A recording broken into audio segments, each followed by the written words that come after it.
Hello friends, welcome to the global world. And आज के session में हम लोग यहाँ पर रीट लेवल 1 पर्यावरण अध्ययन का एक इम्पॉर्टेंट टॉपिक कंप्लीट करने वाले हैं।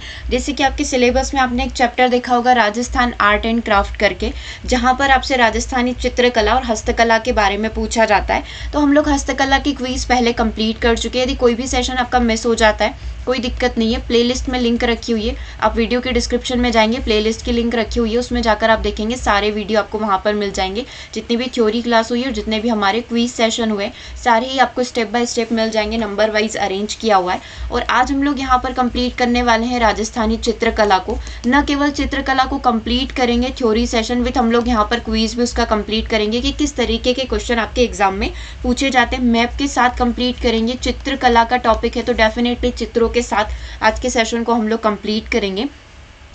तो जैसा कि आप सभी स्क्रीन पर देख पा रहे हैं, यदि आप किसी भी प्रकार के नोट्स को बाय करना चाहते हैं, यदि आप EVS रीट लेवल 1 के नोट्स को बाय करना चाहते हैं तो आप हमसे संपर्क कर सकते हैं 8770803840। इस पर व्हाट्सएप करके आप सारी जानकारी इससे रिलेटेड प्राप्त कर सकते हैं। यदि आप नोट्स का डेमो देखना चाहते हैं तो डेमो वेबसाइट पर अवेलेबल कर दिया गया है। साथ ही टेलीग्राम पर भी डेमो यहाँ पर अवेलेबल है, आप वहाँ जाकर भी देख सकते हैं। दोनों का लिंक वीडियो के डिस्क्रिप्शन में रखा हुआ है। इसी तरीके से आपका MPTET का एग्जाम है तो MPTET के नोट्स भी यहाँ पर अवेलेबल हैं। और पूरी क्लासेस हमारी CDP की लेवल 1, लेवल 2 एंड MPTET सभी TET एग्जाम्स के लिए CDP की क्लासेस अवेलेबल है। तो आप इस कोर्स को भी बाय करना चाहते हैं, यदि आप मैथ्स पेडागोजी के भी कोर्स को बाय करना चाहते हैं तो आप सेम नंबर पर संपर्क कर सकते हैं 8770803840 पर। चलिए आज के सेशन की शुरुआत करते हैं। शुरुआत करने से पहले एक ही बात यहाँ पर कहेंगे कि आप यदि जितने ज़्यादा नोट्स बनाएंगे उतना ज़्यादा आपके लिए सही रहेगा, क्योंकि बहुत सारी चीज़ें, इवन सिलेबस इतना बड़ा है कि जितना याद करो उतना कम पड़ेगा। तो ज़्यादा से ज़्यादा आप शॉर्ट नोट्स बनाएं ताकि एग्जाम टाइम में आपको सारी चीज़ें रिवाइज ना करना पड़े, सिर्फ आप शॉर्ट नोट्स देख के ही चीज़ों को यहाँ पर कवर कर लें। इसके बारे में आप थोड़ा सा आइडिया ले लीजिए कि किस तरीके के क्वेश्चन चित्रशैली से बनते हैं। तो चित्रशैली का हर छोटा से छोटा पॉइंट यहाँ पर इम्पॉर्टेंट है। कुछ भी प्रश्न जो है यहाँ पर पूछ लिया जा सकता है। तो यहाँ पर अकेले चित्रशैली जो है हमारे, इससे 140 क्वेश्चन बने हुए हैं, हस्तकला से 110 क्वेश्चन बने हुए हैं। तो इसमें क्वेश्चन पूछने के तरीके बहुत सारे, हर छोटी से छोटी चीज़ को कवर करते हुए हम लोग यहाँ पर चलेंगे। इसलिए जितना ज़्यादा आप शॉर्ट नोट्स बनाएंगे उतना ज़्यादा सही रहेगा। क्विज भी हम लोग आज के सेशन में कंप्लीट करेंगे कि किस प्रकार के क्वेश्चन आपसे पूछे जा सकते हैं, राइट। तो पहले पॉइंट को हम लोग यहाँ पर स्टार्ट करते हैं। थोड़ा सा मैप मानचित्र के थ्रू समझेंगे। ये आपका राजस्थान का मानचित्र है। राजस्थान में प्राचीनतम चित्रण के अवशेष, चित्रशैलियों की बात करें तो डेफिनेटली बताएगा कि आपको कहाँ से इसके अवशेष मिले। तो प्राचीनतम चित्रण के अवशेष हमें कोटा और आसपास के, जो कोटा के आसपास जो चंबल नदी बहती है उसके किनारे की चट्टानों पर, मुकुंदरा एवं दर्रा की पहाड़ियों, आलनिया नदी के किनारे और इनकी चट्टानें जो है, यहाँ से हमें जो है इनके अवशेष मिलते हैं। क्या चीज़ यहाँ पर बताई गई है राजस्थान की चित्रशैली के बारे में कि जो प्राचीनतम चित्रण के अवशेष है, आप यहाँ पर मैप में देख पा रहे होंगे, जिसको डार्क कलर से, ब्लैक कलर से हाईलाइट किया हुआ है। ये कोटा की बात हो रही है। यहाँ पर बहती है चंबल नदी। तो यहाँ पर जो चंबल नदी के किनारे की जो चट्टानें हैं उन पर मुकुंदरा एवं दर्रा की जो पहाड़ियाँ हैं, आलनिया नदी के किनारे की जो चट्टानें हैं, आदि स्थानों से हमें प्राचीनतम चित्रण के अवशेष मिले हैं। ठीक है। अब दूसरी बात, ये तो हमने कोटा की बात कर ली। अब हम थोड़ा सा आगे बढ़ेंगे। अब हम लोग यहाँ पर आ जाएंगे किधर, जैसलमेर की तरफ। तो राजस्थान में उपलब्ध सर्वाधिक प्राचीनतम, सबसे पुराना चित्रित ग्रंथ जो है जैसलमेर भंडार में मिलता है, जो कि 1060 ईस्वी पूर्व का है, जिसका नाम है ओध निरुक्ति वृत्ति एवं 10वें कालिक सूत्र चूर्णी। ये जैन धर्म का सूत्र है। ठीक है, 10वें कालिक सूत्र बोला जाता है इसको। यहाँ पर लिखा हुआ है 10वें कालिका, दोनों नाम है। जैसे कि संस्कृत में जब आप इसको बोलेंगे तो इसे 10वें कालिक बोला जाता है, 10वें कालिक सूत्र है ये। ठीक है। तो यहाँ पर आपको ये चीज़ें बताई गई है कि पुराने जो हमारे चित्रण के अवशेष है वो कोटा से मिलते हैं। और सबसे प्राचीनतम की बात की जाएगी, सबसे प्राचीनतम में ओध निरुक्ति वृत्ति और 10वें कालिक सूत्र जो है हमें कहाँ से मिले, हमें जैसलमेर से मिले हैं। ठीक है। अभी 1 बाय 1 करके चीज़ों को डिस्कस भी करेंगे कि आपको कहाँ कहाँ देखने को मिलेंगे, जैन भंडार आपको कहाँ देखने को मिलेगा, सारी चीज़ें अभी आती जाएगी। ठीक है। तो ये मैप के थ्रू आपने समझ लिया। तो ये कोटा में और एक कहाँ पर सबसे प्राचीनतम, जैसलमेर के अंदर। करेक्ट है। चलिए 1 बाय 1 करके शॉर्ट में हम लोग सारे पॉइंट को डिस्कस करेंगे। राजस्थान की चित्रकला शैली पर गुजरात तथा कश्मीर की शैलियों का प्रभाव पड़ता है। अब हमें क्या बोला गया कि राजस्थान की जो शैली है इस पर किन किन चीज़ों का या फिर कहाँ कहाँ का प्रभाव देखने को मिलता है। तो एक तो हमने देखा कि एक तो प्रभाव दिखेगा जम्मू कश्मीर का, और साथ ही कहाँ दिखेगा, गुजरात का प्रभाव दिखेगा। ठीक है। इन दो शैलियों का प्रभाव देखने को मिलता है किस पर, राजस्थान की चित्रकला पर। ठीक है। आगे बात करते हैं, राजस्थान चित्रशैली विशुद्ध रूप से भारतीय है, ऐसा मत है कि विलियम लॉरेंस ने इसे प्रकट किया है। मतलब इन्होंने क्या बोला है, जैसे कि हम लोग बोलते हैं ना कि ये चित्रशैली विदेशों से आई है, यूनान से आई है, ऐसा कुछ नहीं है। राजस्थान चित्रशैली जो विशुद्ध रूप से भारतीय है, और ऐसा फैक्ट या फिर ऐसा मत प्रदर्शित करने वाले कौन है, विलियम लॉरेंस है। ठीक है, तो कितने पॉइंट हमारे अभी तक कवर हो गए, हमारे 4 पॉइंट कवर हो गए। सबसे पहले हमने प्राचीनतम अवशेष की बात करी। प्राचीनतम अवशेष हमें कोटा के जो चंबल नदी बहती है उसके पास जो दर्रा है, मुकुंदरा और हमारी दर्रा की जो पहाड़ियाँ हैं वहाँ से मिले। दूसरा हमने देखा जैसलमेर में सबसे प्राचीनतम अवशेष, सबसे पुराना प्राचीनतम चित्रित अवशेष हमें जैसलमेर से मिला है। कब मिला है, 1060 ईस्वी पूर्व मिला है। नाम क्या है, ओध निर्युक्ति, यही था, ओध निर्युक्ति वृत्ति और दशवेकालिक, राइट, दशवेकालिक सूत्र। ये 2 सूत्र जो है हमें कहाँ से मिलते हैं, जैसलमेर से मिलते हैं। फिर 2 और फैक्ट की बात हमने करी कि चित्रशैली पर जो है गुजरात जम्मू कश्मीर का प्रभाव दिखने को मिलता है।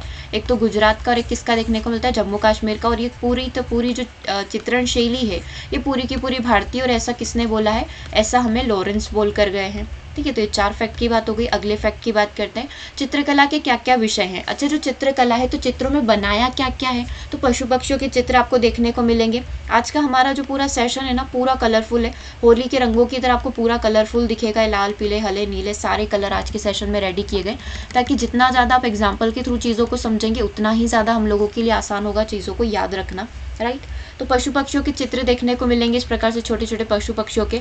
शिकारी दृश्य, लाइक राजा जो है यहाँ पर बाघ का शिकार कर रहा है, ठीक है, इस तरीके से शिकारी दृश्य मिलेंगे। 1 बाय 1 करके डिस्कस करेंगे। दरबार के दृश्य देखने को मिलेंगे, राजा यहाँ पर कोई अनाउंसमेंट कर रहा है, सारे दरबारी यहाँ पर बैठे हुए हैं, तो इस प्रकार के चित्र यहाँ पर मिलेंगे। नारी सौंदर्य का बहुत अच्छे से इसमें वर्णन किया गया है। पर्टिकुलर हम लोग यहाँ पर अलग अलग प्रकार के स्कूल्स की भी बात करेंगे कि किस स्कूल्स में किस तरीके की बात यहाँ पर कही गई, तो नारी के सौंदर्य को अच्छे से प्रदर्शित किया गया है।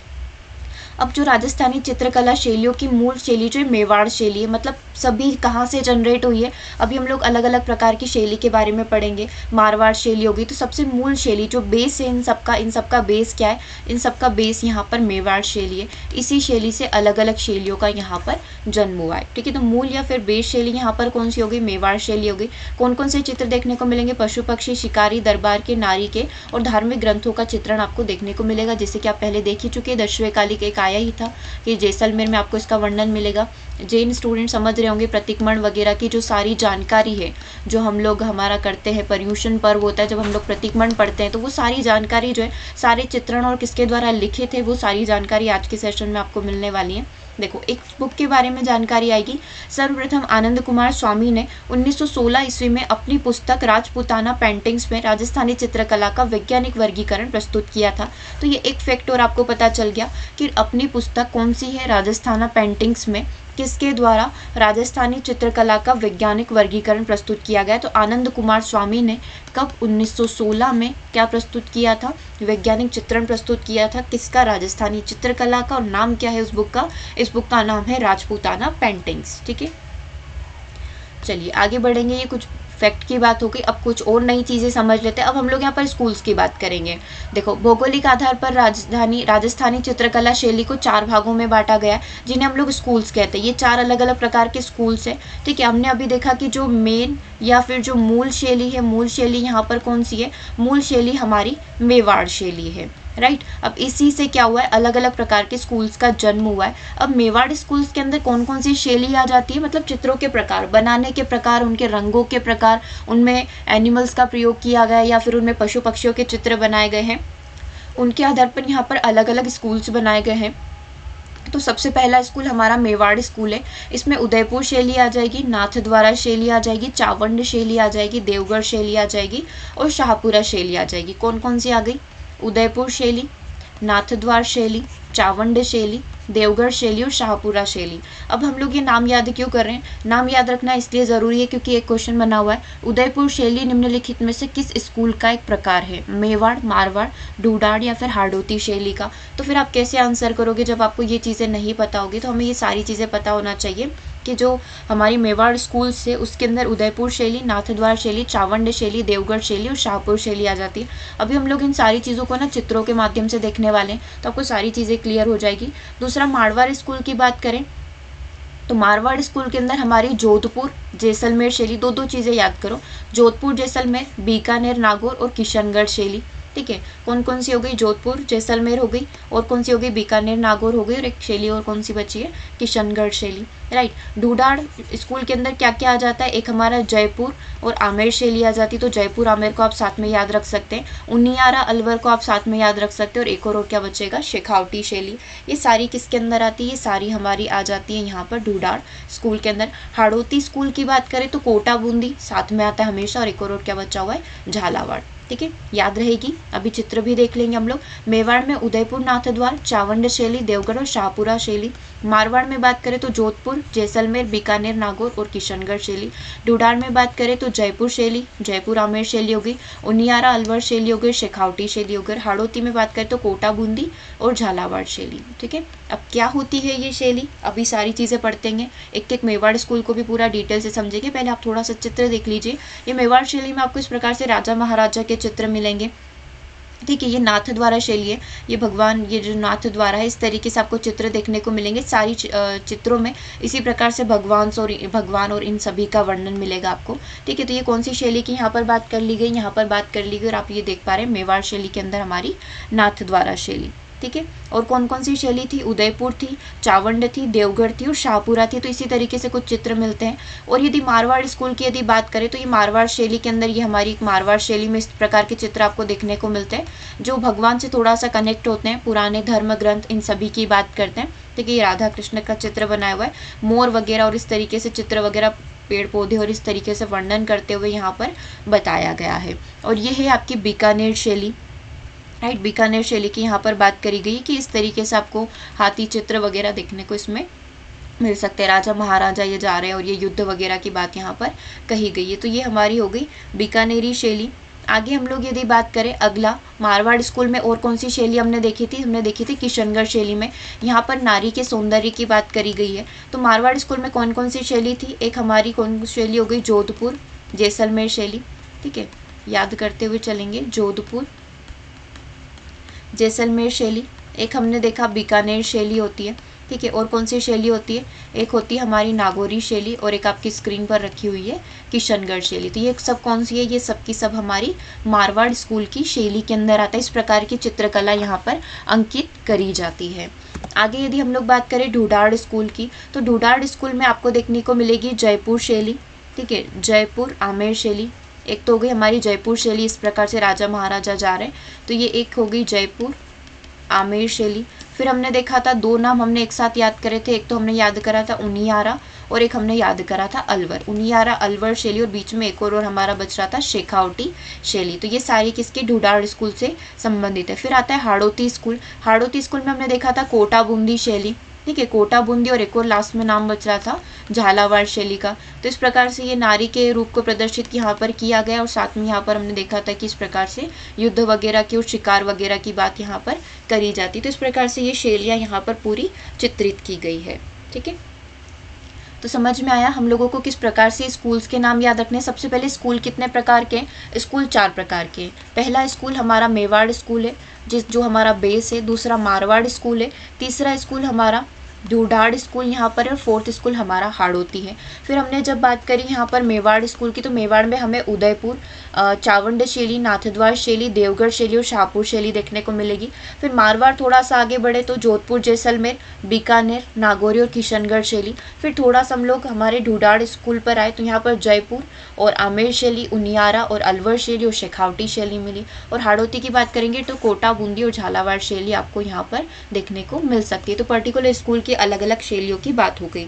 अब यहाँ पर जैसा कलर वैसा आपका आंसर होगा। ठीक है, अब शैलियों की पृष्ठभूमि। अब आपसे बहुत सारे तरीके के क्वेश्चन पूछे जाते हैं कि ये जो शैलियाँ आपने देखी ना, इसमें सबसे ज़्यादा किस कलर का प्रयोग किया गया, यहाँ तक आपसे क्वेश्चन पूछे जा सकते हैं। तो देखो, हरा कलर जो है जयपुर की कौन सी शैली को शो करता है? ये जयपुर की जो अलवर शैली है इसको यहाँ पर शो करता है। ठीक है, ढूढ़ाड़ू स्कूल के अंदर जो हमारी अलवर शैली आती है उसको यहाँ पर शो किया गया। तो शैलियों की पृष्ठभूमि का रंग यानी कि हरा कलर पर्टिकुलर प्रयोग किया गया जयपुर की हमारी जो अलवर शैली है उसके अंदर। फिर आगे बढ़ेंगे, गुलाबी और श्वेत रंग जो है किसके अंदर प्रस्तुत किया गया? जो किशनगढ़ शैली है हमारी मारवाड़ स्कूल की, मारवाड़ स्कूल की जो किशनगढ़ शैली है उसके अंदर गुलाबी और सफ़ेद रंग यानी कि श्वेत रंग का प्रयोग किया गया। किसके अंदर? चित्रकला के अंदर। इनके पर्टिकुलर अपने अपने होते थे कि हम लोग ज़्यादा से ज़्यादा अपनी चित्रकला में इस कलर का प्रयोग करेंगे, तो कलर वाइज रंग वाइज आपसे यहाँ पर पूछा जा सकता है। नीला कलर किसमें प्रयोग किया गया? हाड़ौती स्कूल की जो कोटा शैली है ना, ज़्यादा से ज़्यादा नीला कलर आपको वहीं देखने को मिलेगा। और ये कौन से स्कूल के अंदर आता है? ये आता है हमारा हाड़ौती स्कूल के अंदर। ठीक है, तो इसमें सबसे ज़्यादा नीले कलर का प्रयोग देखने को मिलता है। सुनहरी कलर भी आपको हाड़ौती स्कूल की बूंदी शैली के अंदर देखने को मिलेगा। तो कोटा के अंदर आपको कौन सा कलर देखने को मिलेगा? कोटा के अंदर आपको नीला कलर देखने को मिलेगा कोटा शैली में, और बूंदी शैली में आपको सुनहरा कलर, गोल्डन कलर आपको यहाँ पर देखने को मिल सकता है। ठीक है, आगे बात करते हैं पीला कलर कहाँ पर देखने को मिलेगा? आपकी जो जोधपुर और बीकानेर शैली है वहाँ पर आपको जो है पीला कलर देखने को मिल सकता है। कहाँ कहाँ पर देखने को मिलेगा? जोधपुर शैली के अंदर और बीकानेर शैली के अंदर हम यहाँ पर देखेंगे पीला कलर, जो कि कौन से स्कूल में बिलोंग करता है? ये बिलोंग करता है हमारे मारवाड़ स्कूल से। ठीक है, तो ये कलर वाइज आप थोड़ा सा ध्यान रखेंगे, इन चीज़ों का प्रश्न बने हुए, इसलिए हम लोग यहाँ पर इन चीज़ों को कंप्लीट कर रहे हैं। और लाल कलर मेजरली आपको देखने को मिलेगा मेवाड़ स्कूल की जो मेवाड़ शैली है उसके अंदर ज़्यादा से ज़्यादा चित्रकला के अंदर जो है लाल कलर का प्रयोग यहाँ पर किया गया है। ठीक है, थोड़ा सा रिवाइज कर ले कि कलर याद रहे कि नहीं रहे। चलिए बात करते हैं। सबसे पहले आपको यहाँ पर दिख ही रहा है कि जो लाल कलर है वो प्रयोग किया गया मेवाड़ शैली के अंदर। हरा कलर प्रयोग किया गया हमारा जयपुर की अलवर शैली के अंदर। फिर हमने देखा कि जो हमारा गुलाबी या फिर जो श्वेत कलर है मेजरली आपको कहाँ पर देखने को मिलेगा? गुलाबी या श्वेत कलर आपको देखने को मिलेगा किशनगढ़ शैली के अंदर। फिर हमने देखा था बहुत ही डार्क नीला कलर हम लोगों ने देखा था जो कोटा शैली के अंदर। ठीक है, हाड़ौती स्कूल की कोटा शैली के अंदर। उसके बाद हमने नीले कलर के बाद सुनहरी कलर देखा था, अच्छा लग रहा था कलर देखने में। सुनहरी कलर हमें बूंदी स्कूल में बूंदी जो शैली है उसमें देखने को मिला था हाड़ौती स्कूल की। और जो पीला कलर था जो एकदम से हमारी आंखों में चुभ रहा था वो हमारा था जोधपुर और बीकानेर शैली का। कहाँ का था? जोधपुर और बीकानेर शैली का था, जो कि मारवाड़ स्कूल से बिलोंग करती है। और फिर हमने देखा था कि लाल कलर जो है मेवाड़ शैली में ज़्यादा से ज़्यादा इसकी प्रयोग किया गया है। ठीक है, याद हुई चीज़ें, इसीलिए सब अलग अलग कलर से डिज़ाइन किए गए थे, जैसा कलर वैसा आपका आंसर होगा। चलिए कुछ इंपॉर्टेंट फैक्ट यहाँ पर कवर हो गए। अब पर्टिकुलर हम लोग मेवाड़ स्कूल की बात कर लेते हैं कि मेवाड़ स्कूल से कैसे प्रश्न आपसे पूछे जाते हैं। राइट, तो सबसे पहले मेवाड़ स्कूल में आपको क्या दिख रहा है? उदयपुर शैली दिख रही है, जिसकी बात अभी हम लोगों ने करी। राजस्थान चित्रकला की मूल शैली इसी को माना जाता है। उदयपुर शैली काफ़ी ज़्यादा प्रसिद्ध है। शैली का प्रारंभिक विकास कुंभा के काल में हुआ था। कुंभा के काल से इसका विकास माना जाता है। किसका? उदयपुर शैली का। शैली का स्वर्णकाल, हर एक शैली का अपना स्वर्णकाल होता है जहाँ पर ज़्यादा से ज़्यादा इसको आगे बढ़ाने का प्रयास किया गया। ठीक है, तो शैली का स्वर्णकाल कहा जाता है जगत सिंह प्रथम को। तो मेवाड़ शैली में जो पर्टिकुलर मेवाड़ स्कूल के अंदर पर्टिकुलर जो उदयपुर शैली है इसका स्वर्णकाल कहा जाता है जगत सिंह प्रथम का काल, जब वो शासनकाल में थे। महाराजा जगत सिंह के समय उदयपुर के राजमहल में चितेरूरी ओवरी नामक विद्यालय खोला गया था। ये एक प्रकार का कला विद्यालय था जिसे तस्वीरों के कारखाने के नाम से भी जाना जाता है। तस्वीरों रो कारखानों मतलब कि तस्वीरों का कारखाना। ठीक है, तो ये आपको ध्यान रखना है। चितोरी ओवेरी और नीड़, इस तरीके से बहुत सारे अलग अलग प्रकार से प्रश्न पूछे जाएंगे। नीड़दा चित्रा, इस तरीके से। तो जैसे जैसे नाम आते जाए आप कॉपी में नोट डाउन करते जाइए। चितोरी ओवरी नामक विद्यालय खोला गया जिसे तस्वीरों के कारखाने के नाम से जाना जाता है। और किसके समय में? जगत सिंह के समय में। और इन्हीं के समय में जो शैली का स्वर्णकाल चल रहा था, कौन सी शैली का? उदयपुर शैली का। ठीक है, तो यहाँ पर अपन खुद से शॉर्ट नोट्स बनाते हुए चलते हैं। उदयपुर शैली का जो है शुरुआत जो कब हुई थी? कुंभा के शासनकाल में हुई थी। स्वर्णकाल कब बोला गया? स्वर्णकाल बोला गया जगत सिंह जो थे हमारे महाराणा, उनके शासनकाल में इसका स्वर्णकाल चल रहा था। ठीक है, ज़्यादा से ज़्यादा आगे बढ़ाने का प्रयास किया। उसके बाद चितोरी ओवेरी यानी कि तस्वीरों रो कारखानों, ठीक है, इसे भी कहा जाता है। फिर आगे बात आती है विष्णु शर्मा, जानते हैं आप सभी, पंचतंत्र कहानियाँ लिखी है। ठीक है, विष्णु शर्मा जो है इनके द्वारा रचित पंचतंत्र नामक ग्रंथ में पशु पक्षियों की कहानी के माध्यम से मानव जीवन के सिद्धांतों को समझाया गया। तो इनकी कहानियाँ जो होती है ना काफ़ी ज़्यादा चित्रित रहती है, हर एक चीज़ को एक चित्रों के रूप में वर्णन करते हैं।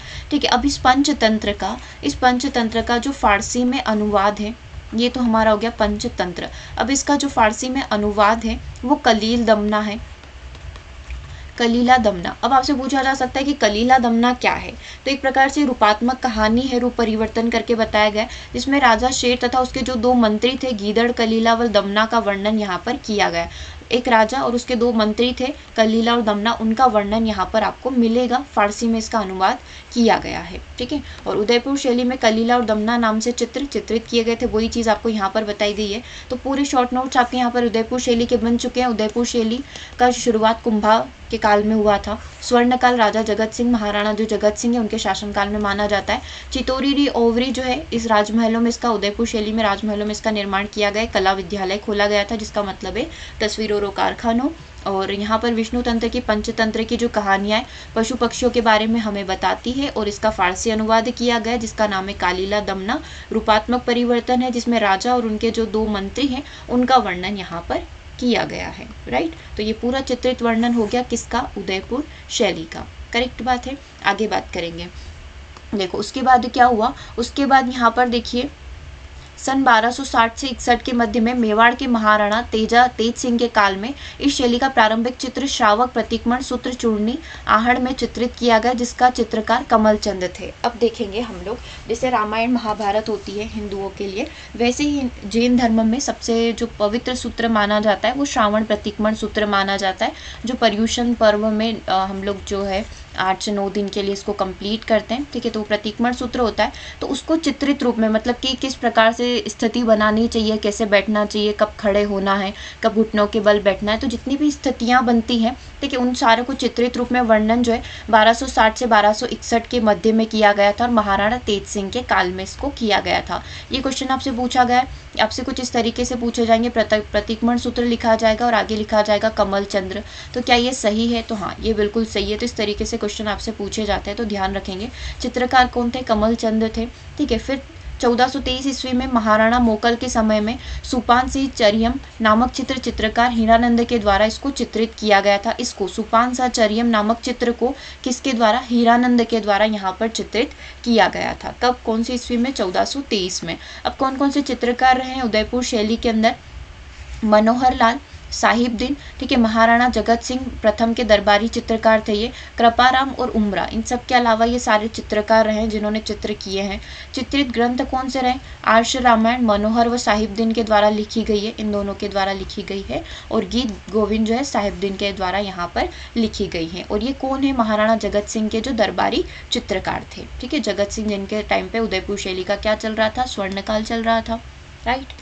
आगे देखेंगे चित्रित विषय क्या क्या है, तो मेवाड़ चित्रकला शैली में धार्मिक विषयों का चित्रण किया गया, पूरे के पूरे धार्मिक चित्रण यहाँ पर किया गया। इस शैली में रामायण, महाभारत, रसिक प्रिया, गीत गोविंद इत्यादि ग्रंथों पर भी चित्र बनाए गए हैं। मेवाड़ चित्रकला शैली पर गुर्जर तथा जैन शैली का प्रभाव देखने को मिल सकता है। ज़्यादा से ज़्यादा आपको ज़्यादा शैली देखने को मिलेगी गुर्जर तथा जैन शैली। तो ये सारी बातें हम लोगों ने यहाँ पर कर ली है इस चित्रकला से रिलेटेड, और इसके बारे में थोड़ी और इन्फॉर्मेशन हम लोग यहाँ पर देख लेते हैं।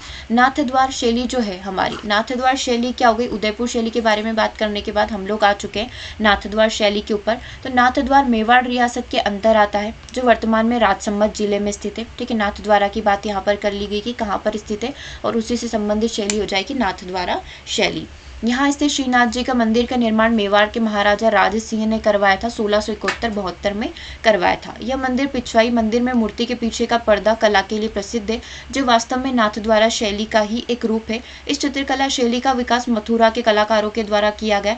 महाराजा राज सिंह का काल इस शैली का स्वर्णकाल कहा जाता है, जैसे कि आपको बताया गया था हर एक शैली का अपना स्वर्णकाल होगा। तो जगत सिंह जो है अपने उदयपुर शैली का स्वर्णकाल उनके समय को माना जाता है, और यहाँ पर राज सिंह जो है हमारे नाथद्वारा शैली का स्वर्णकाल इस समय को माना जाता है, इनके टाइम को माना जाता है। इन्होंने किस विषय के चित्र बनाए हैं, बालकृष्ण लीला यहाँ पर बताई है, ग्वालों का चित्रण किया है, यमुना स्नान को बताया, जैसे कि आपने देखा होगा कि बचपन में भगवान श्री कृष्ण जो थे वो कपड़े चुरा कर भाग जाते थे, तो वो पूरा चित्रित रूप में यहाँ पर वर्णन इनके द्वारा किया गया। अन्नकूट महोत्सव को यहाँ पर बताया गया। चित्रकार कौन कौन प्रसिद्ध है, तो खेतदान यहाँ पर प्रसिद्ध है, नारायण, घासीराम, चतुर्भुज, उदयराम और खूबीराम, ठीक है। ये सारे हमारे नाथद्वारा शैली के प्रसिद्ध चित्रकार हो गए। कमला व इलायची जो है महिला चित्रकारों में प्रसिद्ध है। नाथद्वारा में भित्ति चित्रण में आला गीला फ्रेस्को शैली का प्रयोग किया गया। अभी जो हम लोग पढ़ेंगे भित्ति चित्र, ठीक है। भित्ति चित्र की 3 अलग अलग प्रकार की शैलियाँ होती है, तो उन तीनों शैलियों के बारे में हम लोग देखेंगे। तो आला गीला जो फ्रेस्को शैली है, इसका प्रयोग यहाँ पर नाथद्वारा में जो जितनी भी दीवारें होती है उन पर चित्रण करने के लिए शैली का प्रयोग यहाँ पर किया गया है। ठीक है। आगे हम लोग यहाँ पर बात करेंगे देवगढ़ शैली की। तो इस शैली का जो प्रारंभ है महाराजा द्वारकीदास चूड़ावत के समय में हुआ था। इस शैली को प्रसिद्धि दिलाने का श्रेय श्रीधर अंधारे को जाता है। विषय क्या क्या है, शिकार के दृश्य मिलेंगे, अंतःपुर और राजसी ठाट बाट के जो दर्शन है आपको देवगढ़ शैली के अंदर मिलेंगे। और चित्रकार कौन हो गए, बगला हो गए, कवला हो गए, चीखा चोखा और बेजनाथ। ठीक है, ये सारे कौन है, हमारे देवगढ़ शैली के प्रमुख चित्रकार हैं। विषय हमको शिकारी के दृश्य देखने को मिल सकते हैं, राजसी ठाट बाट और ये सारी चीजें देखने को यहाँ पर मिल सकती है। श्रीधर अंधारे को प्रसिद्धि दिलाने का श्रेय दिया जाता है और प्रारंभिक विकास द्वारिकादास चूड़ावत के समय में किया गया था। राइट, चलिए आगे बढ़ेंगे। अगले पार्ट की हम लोग यहाँ पर बात करेंगे। नेक्स्ट पार्ट आपका है शाहपुरा शैली। अब ये जो शाहपुरा शैली भिलवाड़ा जिले के शाहपुरा कस्बे में विकसित हुई थी। शाहपुरा की प्रसिद्ध कड़ा फड़ चित्रांकन में इस चित्र शैली का प्रयोग यहाँ पर किया गया। फड़ चित्रांकन में यहाँ का जोशी परिवार पूरा लगा हुआ है, जो अभी तक इस चित्रांकन शैली को आगे बढ़ाने में, इसकी प्रसिद्धि करने में लगा हुआ है। तो ये परिवार बहुत सारे होते हैं, शेखावटी परिवार हो गए, इस तरीके से बहुत सारे परिवारों के बारे में आपसे पूछा जा सकता है, तो ये ध्यान रखेंगे आप लोग। श्रीलाल जोशी, दुर्गादास जोशी, पार्वती जोशी पहली महिला फड़ चित्रकार, ये सारे कौन है, इसके प्रमुख चित्रकार हो गए शाहपुरा शैली के। और किसके चित्र देखने को मिलेंगे, हाथी व घोड़ों का जो संघर्ष चल रहा है वो आपको यहाँ पर इस चित्र शैली के अंदर देखने को मिल सकता है। तो ये पर्टिकुलर कौन सी शैली की बात हो गई, ये हम लोगों ने यहाँ पर बात कर ली मेवाड़ स्कूल के अंदर पर्टिकुलर शाहपुरा शैली की। ठीक है, चलिए आगे बात करेंगे हम लोग चावंड शैली की बात करेंगे। चावंड शैली का प्रारंभिक विकास महाराणा प्रताप के काल में हुआ है। स्वर्ण काल अमर सिंह के काल को माना जाता है। अमर सिंह प्रथम का काल इस चावंड शैली का स्वर्ण काल था। नसरुद्दीन इस शैली के प्रमुख चित्रकार हैं। ठीक है, और इन्होंने जो है रागमाला नामक एक चित्र बनाया हुआ है जो काफी ज्यादा प्रसिद्ध है। कौन सी शैली का है, चावंड शैली का है। ठीक है, चलिए अब कुछ फैक्ट वगैरह की बात हम लोग यहाँ पर कर लेते हैं। जैसे कि सबसे पहले फैक्ट यहाँ पर बताया गया है कि Rajasthan school of art and craft जो है महाराजा राम सिंह ने 1857-1866 में जयपुर में स्थापित किया गया था और इसका पुराना नाम मदरसाए हुनरी था। ठीक है, महाराजा राम सिंह के द्वारा इसको स्थापित किया गया था। राजस्थान ललित कला अकादमी की बात करें तो 24 नवंबर 1957-56 में जयपुर में इसको स्थापित यहाँ पर किया गया था।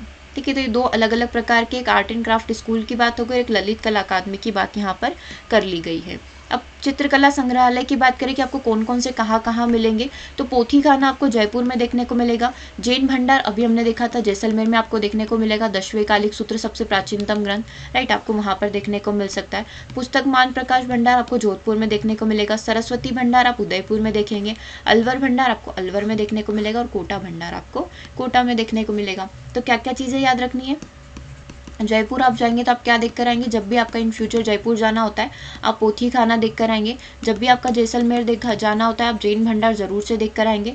और जो पुस्तक मान प्रकाश है आप जोधपुर जाएंगे तो आप जरूर से देखेंगे। उदयपुर जाएंगे तो सरस्वती भंडार, अलवर जाएंगे तो अलवर भंडार और कोटा जाएंगे तो कोटा भंडार जो हम लोग अवश्य से एक बार देख कर आएंगे। अब कुछ चित्रकारों की बात कर लेते हैं पर्टिकुलर की कौन किस चीज के लिए यहाँ पर प्रसिद्ध है। तो राम गोपाल विजयवर्गीय की बात करें तो इनका जन्म बालेर सवाई माधोपुर में हुआ है। राजस्थान में एकल चित्रण प्रणाली की परंपरा प्रारंभ करने वाले ये प्रथम चित्रकार थे। ठीक है, नारी चित्रण इनका प्रमुख विषय रहा है। ये राम गोपाल जी नारियों के चित्र बनाते थे। ठीक है, उनकी सुंदरता वगैरह को बताते और इन्हें ही राजस्थान की आधुनिक चित्रकला के जनक माना जाता है।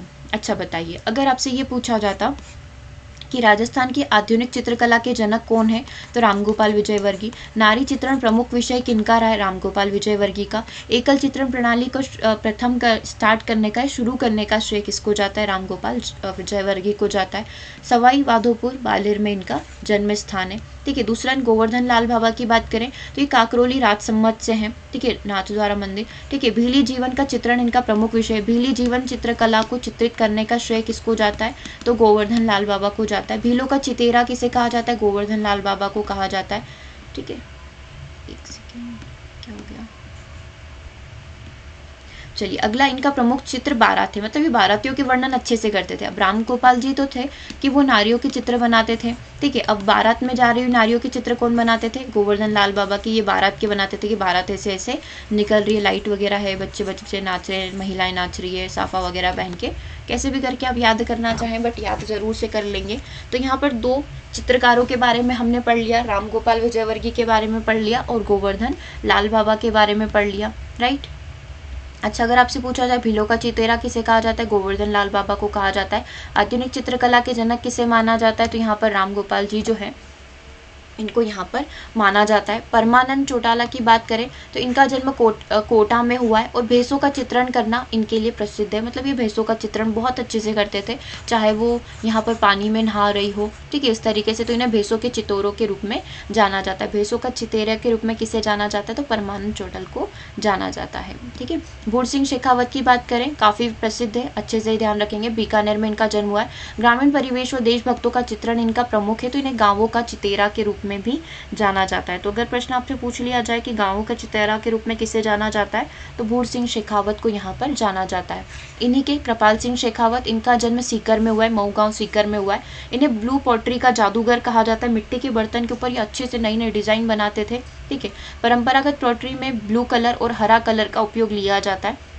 कृपाल सिंह शेखावत ने पोट्री में 25 अलग अलग प्रकार के रंगों का प्रयोग किया और इसीलिए इन्हें 1974 में पद्मश्री पुरस्कार से भी सम्मानित किया गया है, ठीक है। तो अच्छे से याद रखेंगे, ठीक है। तो ये जो है हमारे ब्लू पॉटरी के जादूगर कौन है? कृपाल सिंह शेखावत है।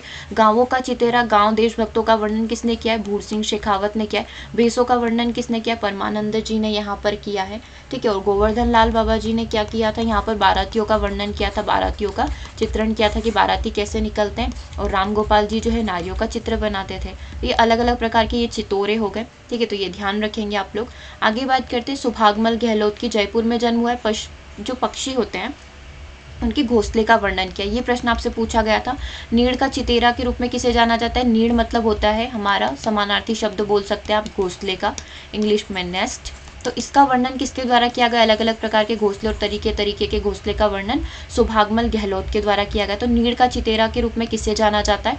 सुभागमल गहलोत को यहाँ पर जाना जाता है। सुरजीत कौर चायल जो है इनका जयपुर कार्यक्षेत्र रहा है। राज्य की प्रथम चित्रकार है जिनकी चित्रकला का प्रदर्शन जापान की जो फुकाको कला दीर्घा जो है उसमें किया गया था। मतलब राजस्थान की एकमात्र ऐसी चित्रकला जिसको वहाँ पर प्रदर्शित किया गया था, जिसका प्रदर्शन जो है जापान के अंदर किया गया। तो नाम क्या होगा? सुरजीत कौर चायल का। फिर हम लोग बात करें देवकी नंदन शर्मा का, तो पशु पक्षियों का चित्रण इनका प्रमुख रहा है। तो इन्हें man of nature and living objects कहा जाता है। तो man of nature and living object के नाम से किसे जाना जाता है?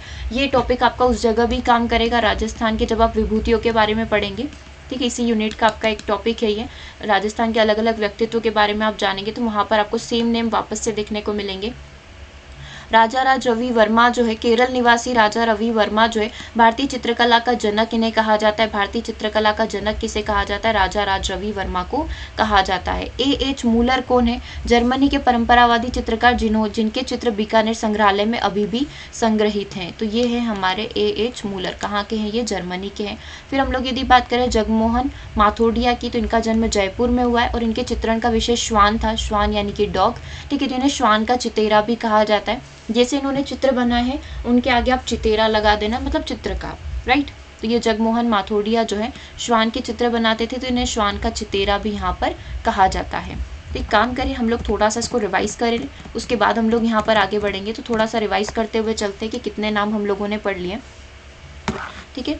चलो स्टार्ट करते हैं। सबसे पहले हम लोगों ने पढ़ा था राम गोपाल, राइट, यही पढ़ा था। इनका सरनेम था राम गोपाल विजयवर्गीय जी। अब इन्होंने क्या करा था? सबसे मेन तो हमें यही याद रखना है कि इन्हें किस नाम से जाना जाता है। तो इन्हें राजस्थानी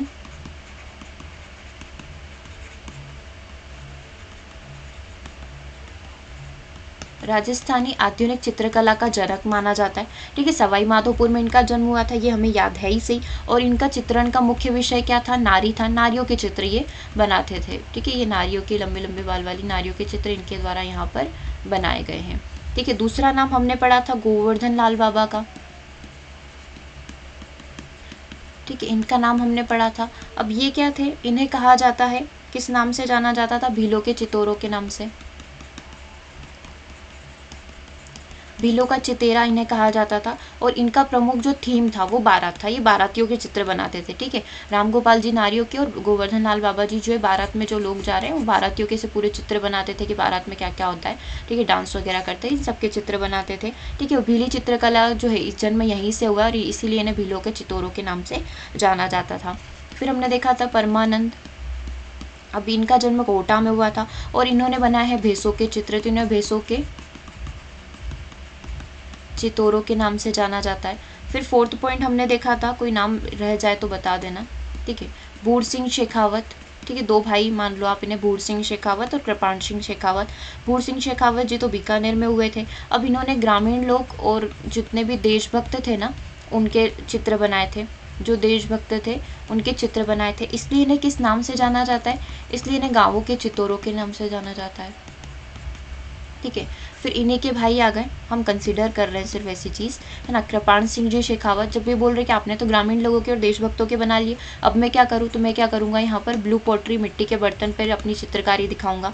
तो इन्होंने बनाया ब्लू पॉटरी। ठीक है, इन्हें क्या कहा जाता है, इन्हें ब्लू पॉटरी का जादूगर भी कहा जाता है। इनने 25 अलग अलग तरीके के जो रंग है उससे ब्लू पॉटरी का निर्माण किया है और इसके लिए इन्हें 1974 में जो है पद्मश्री पुरस्कार से यहाँ पर सम्मानित किया गया था।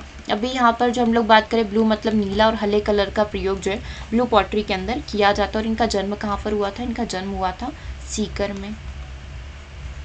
राइट, तो ये इस प्रकार से हो गए। ठीक है, अब आगे बढ़े, हटा दे इसको, आप चाहे तो स्क्रीनशॉट जरूर से ले लें या फिर यहाँ, चलो इतनी सी जगह में नहीं आएगा, इसको हटा देते हैं हम लोग, नेक्स्ट स्लाइड पर बढ़ेंगे। चलिए, अब अगला हम लोगों ने देखा था सौभागमल गहलोत का। सौभागमल गहलोत का, अब इन्हें पक्षी के जो घोंसले होते हैं ना वो बहुत पसंद थे, इसलिए हम लोग इन्हें किस नाम से जानेंगे, नीड़ के चितौरों के नाम से जानेंगे। ठीक है, नीड़ मतलब घोंसला। फिर हम लोग थोड़ा सा आगे बढ़े थे, सुरजीत कौर के बारे में हमने देखा था कि इनकी जो प्रदर्शनी, इनकी जो चित्रकला है वो जापान में लगी थी। ठीक है, तो ये राज्य की प्रथम चित्रकार है जिनकी चित्रकला इतनी आगे तक पहुंची थी। ठीक है, ये बात यहाँ पर हो गई। ठीक है, और देवकी नंदन देखा था हमने, देवकी नंदन शर्मा। ठीक है, इनका चित्रण था पशु पक्षियों से संबंधित, ये पूरे पशु पक्षियों के चित्र बनाते थे और ये क्या करते थे, केवल घोंसलों का बनाते थे। कौन, सौभागमल। ठीक है, तो पशु पक्षियों के चित्रों का वर्णन है, तो यहाँ पर इसलिए इन्हें क्या कहा जाता है, इन्हें मैन ऑफ नेचर कहा जाता है। Man of nature and living objects कहा जाता है, जो प्रकृति के लिए जीते हैं। ठीक है, फिर देवकी नंदन जी गए, फिर राजा रवि वर्मा आ गए। ठीक है, जैसे शर्मा गए फिर कौन आ गए, राजा रवि वर्मा आ गए। अब ये जो है केरल के निवासी है, अब इन्हें क्या कहा जाता है, केरल के निवासी है तो इन्हें कहा जाएगा भारतीय चित्रकला के जनक, क्योंकि इनके यहाँ पर देखो साइलेंट वैली, शांत घाटी, तो ये शांत घाटी में बैठकर मस्त चित्र बनाते थे, तो इन्हें भारतीय चित्रकला के जनक कंसीडर यहाँ पर किया गया है। आगे फिर हम लोग देश विदेश में पहुंचे तो वहाँ पर आ गए A.H. मूलर।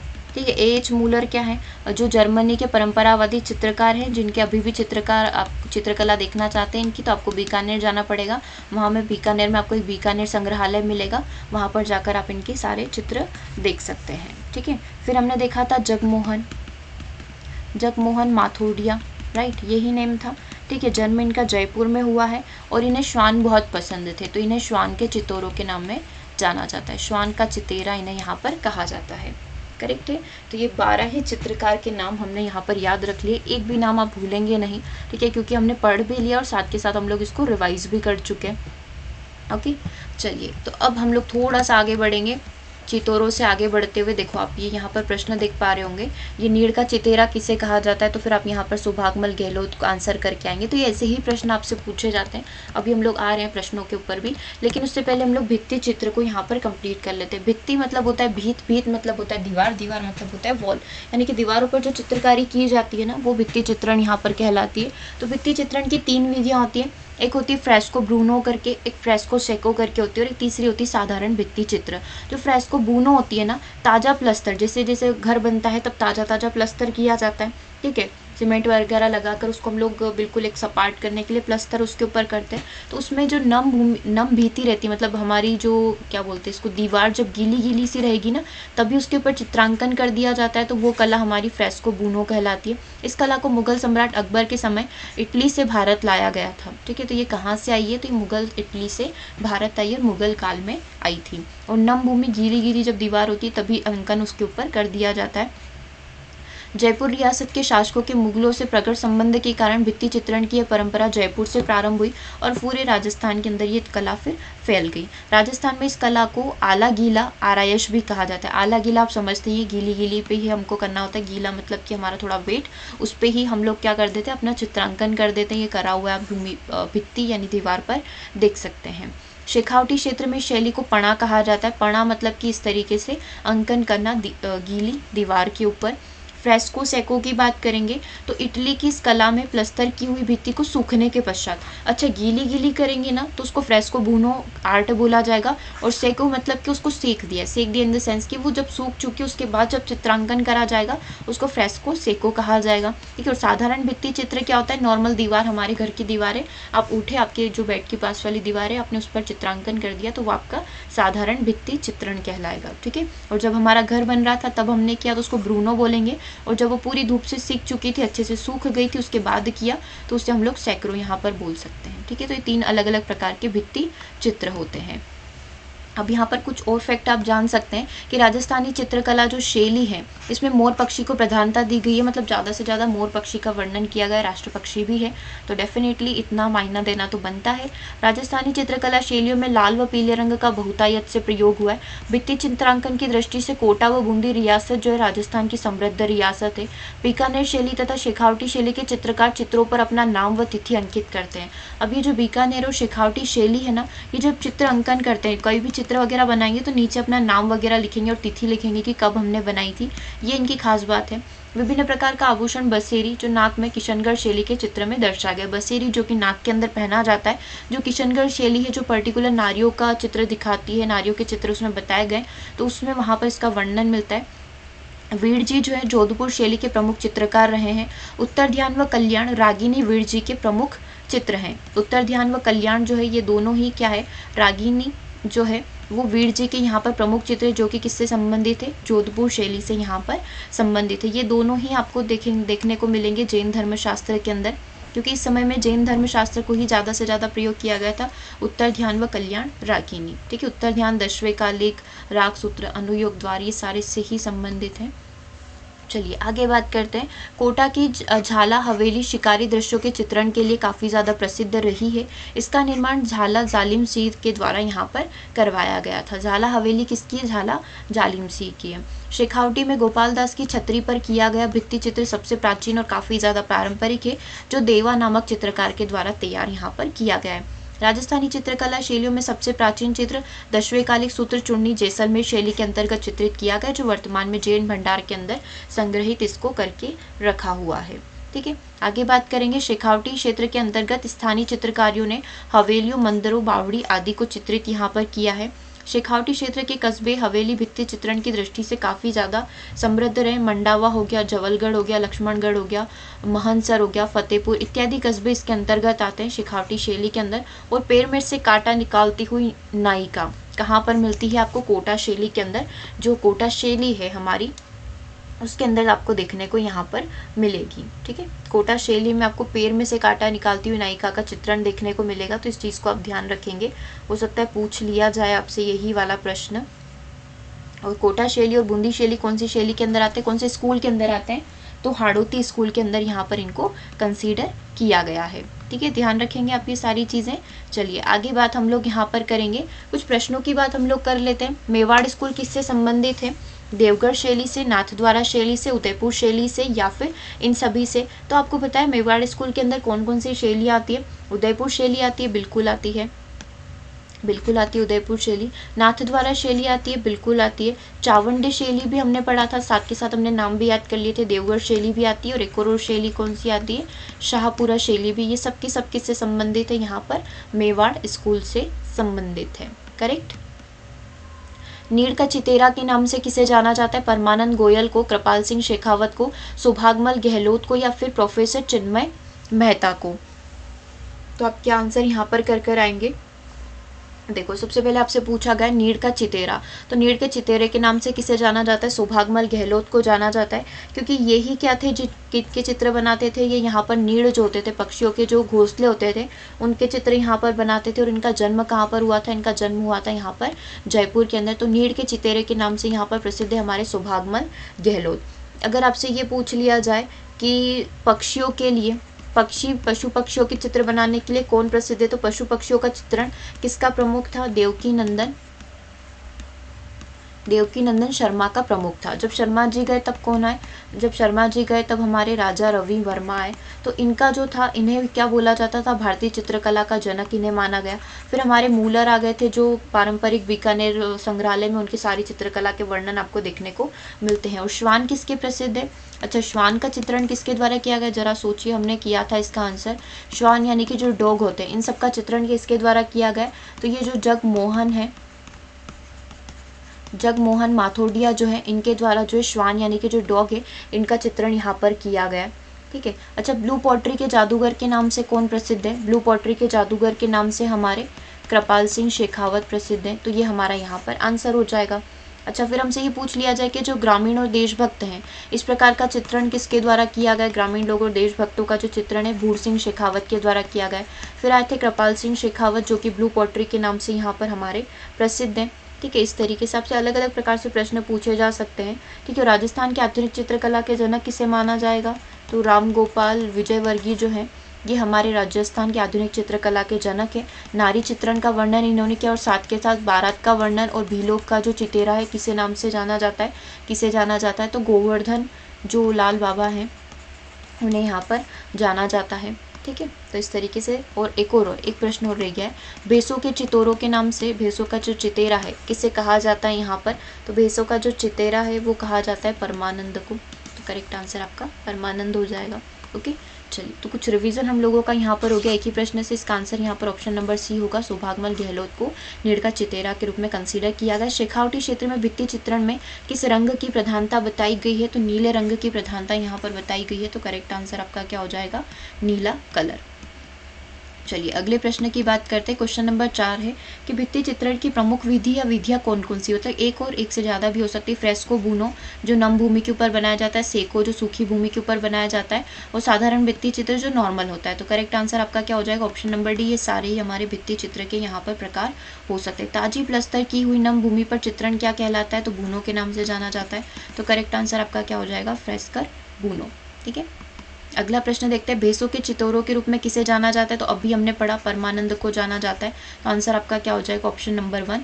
भारतीय पारंपरिक कला की युग पुरुष व ब्लू पॉटरी के पर्याय के रूप में किसे जाना जाता है? ये नॉर्मली आपसे पूछ रहा है कि ब्लू पॉटरी के जनक यहाँ पर किसे कंसीडर किया गया? तो कृपाल सिंह शेखावत, जो भूर सिंह शेखावत के भाई थे, उन्हें यहाँ पर कहा गया है। तो करेक्ट आंसर आपका क्या हो जाएगा? कृपाल सिंह शेखावत, क्योंकि जो भूर सिंह शेखावत थे वो तो यहाँ पर ग्रामीण और जो हमारे देशभक्त थे उनके चित्र बनाते थे, राइट, इसलिए उन्हें गांवों के चितोरों के रूप में यहाँ पर कंसीडर किया गया है।